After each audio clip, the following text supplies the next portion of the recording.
Hello students, how are you? I hope you all will be fit and fine. और अभी बहुत ध्यान रखना अपने को अपनी हेल्थ का, तो घर पे रहें, सुरक्षित रहें और जितने भी गाइडलाइंस गवर्नमेंट की अपने को मिली हुई है उसका प्रॉपर यूज़ करें। माई सेल्फ राम रतन पालीवाल, और मैं आपको इंग्लिश ग्रामर के बारे में स्टडी करवाऊँगा। इंग्लिश ग्रामर मैंने बेसिकली लिया है, मैंने क्लास नहीं लिखी है, क्योंकि इंग्लिश ग्रामर जो कॉमन टॉपिक है वो 8th क्लास में भी काम आ सकता है, 9th में भी काम आ सकता है, 10th में भी आएगा और 11th में भी आएगा। तो होप कि आपको वीडियो पढ़ने के बाद समझ में आया या नहीं आया। अगर नहीं आती है, कोई दिक्कत आती है, तो आप मेरे से पर्सनली कॉन्टैक्ट करके इसको अपनी प्रॉब्लम सॉर्ट आउट करवा सकते हो। आज अपन ग्रामर का सबसे इंपॉर्टेंट टॉपिक टेंस के बारे में स्टडी करेंगे, जिसका एग्जाम के अंदर question correct form of the verb के नाम से आता है। मैं एग्जाम में क्वेश्चन किस तरह से पूछा जाता है उसके बारे में थोड़ा आपको बता दूं। क्वेश्चन आता है इस तरह से कि fill in the blank with the suitable correct form of the verb given in bracket। Means आपको सेंटेंस के अंदर गैप मिलेगा और ब्रैकेट में एक वर्ब मिलेगी जो वर्ब की फर्स्ट फॉर्म होगी। उस वर्ब की फर्स्ट फॉर्म की अपने को करेक्ट फॉर्म ब्रैकेट में फिल करनी होगी। अब इसको कैसे फिल करते हैं, क्या प्रोसेस है, ये अपन आगे डिटेल से पढ़ेंगे। सबसे पहले पढ़ लेते हैं कि what is the definition of tense. Tense की डेफिनेशन क्या है? तो टेंस की सिंपल सी डेफिनेशन है कि the form of the verb which shows the particular time of any work known as tense। मैं रिपीट करता हूँ एक बार अगेन कि the form of the verb, थोड़ा इसको अच्छे से समझने की कोशिश करना है कि मैं वर्ड यूज कर रहा हूँ वर्ब।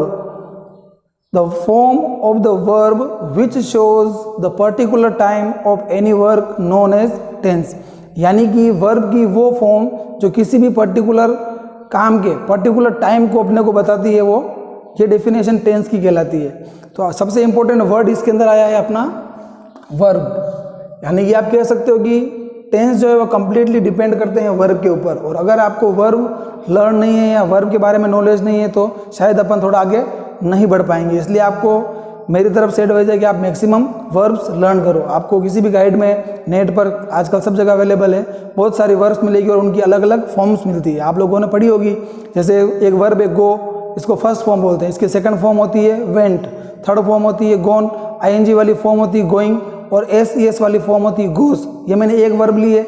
इस तरफ ढेर सारी वर्ब है, जैसे play, played, played, playing, plays, write, wrote, written, writing, see, saw, seen, seeing, sees. इस तरह की ढेर सारी वर्ब्स है जो आपको मैक्सिमम आपको लर्न भी है, लेकिन एक बार उसको अच्छे से प्रैक्टिस आपको करनी है।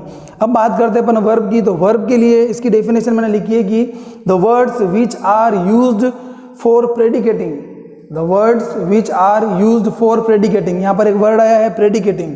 अब प्रेडिकेटिंग का मीन्स होता है कि saying something about a person और अ थिंग, यानी किसी पर्सन और किसी थिंग के बारे में कुछ भी बताना।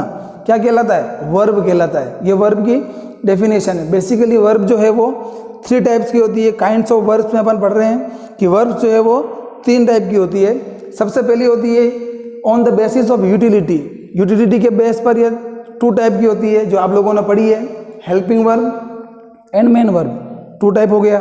फिर बात करेंगे अपन on the basis of object. कितनी बार क्या होता है कि सेंटेंस के अंदर जो ऑब्जेक्ट होता है उसके बेस पर भी वर्ब को अपन एक अलग कैटेगराइज करते हैं। उस कैटेगरी को बोलते हैं अपन ट्रांजिटिव वर्ब और इनट्रांजिटिव वर्ब। ये आप लोगों ने हिंदी में पढ़ा होगा, सकर्मक और अकर्मक।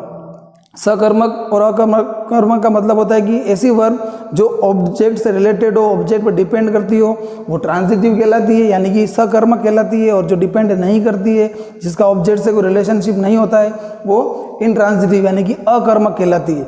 ये हिंदी वगैरह में आपने ग्रामर में पढ़ा होगा।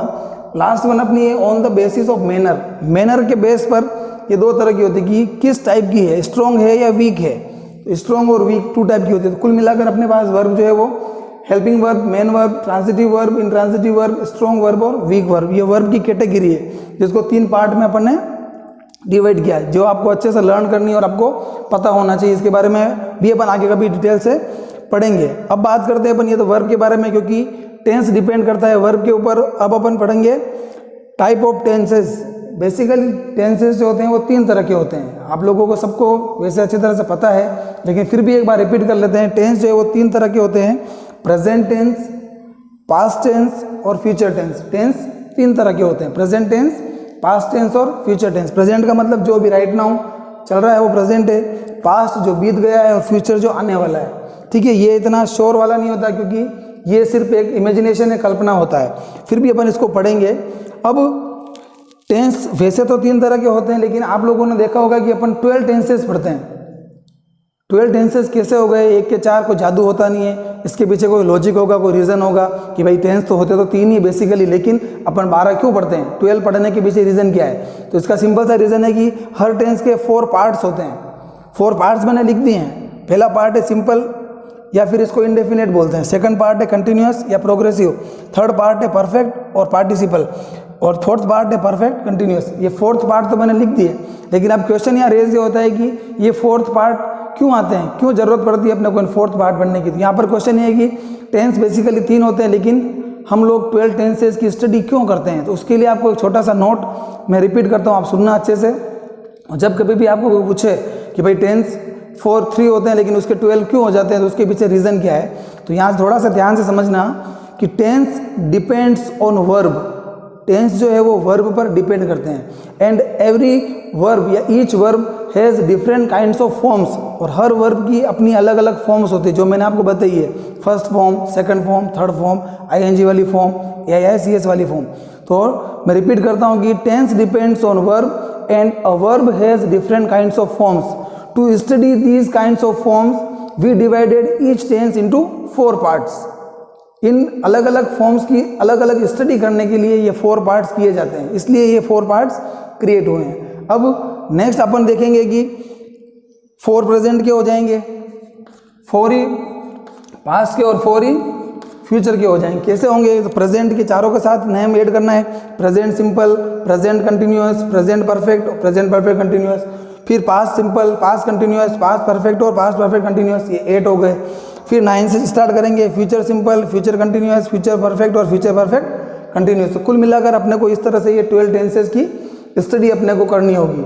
ठीक है, तो आज अपन ने टेंसेस के बारे में जनरल इंट्रोडक्शन पढ़ा है कि टेंस क्या होते हैं, टेंस में वर्ब का क्या इंपॉर्टेंस है, टेंस के टाइप कितने होते हैं, अपन 12 टेंसेस क्यों पढ़ते हैं। अब अपना जो नेक्स्ट टॉपिक होगा वो इस तरह से होगा कि करेक्ट फॉर्म फिल करने के लिए अपने को 12 टेंसेस की स्टडी किस तरह से करनी है, क्या क्या अपने को बातें ध्यान में रखनी है, जिस वजह से अपन हर टेंस की, हर सेंटेंस की करेक्ट फॉर्म अच्छे से फिल कर पाएँ।